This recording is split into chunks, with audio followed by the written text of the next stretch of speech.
Okay, hello everyone. So now let's look at our question 44. So 10 people form a circle. Yep. Assume we have 10 people here and choose three people from them is required that exactly two of these three people are adjacent. So if I want to keep this one, yeah, two of the people are adjacent, which means I can use a row to tie these two people together, right? And this I can call it binding method. So for this method, how many choice can we have? So choose two adjacent people. We only have 1, 2, 3, 4, 5, 6. You can count it by yourself. So actually we have 10 choice.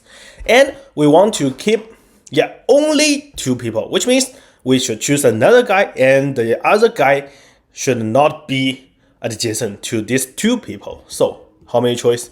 We can use 1, 2, 3, 4, 5, and 6. So each two people tied together, and we can only choose another 6 people, right? So we can pick up these three people. So choose one not adjacent to these two people. We have 6 choice.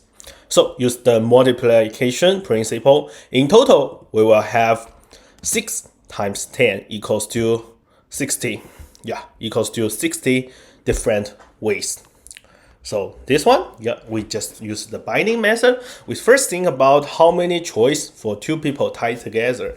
And after that, to choose the third guy, we can find out how many different ways.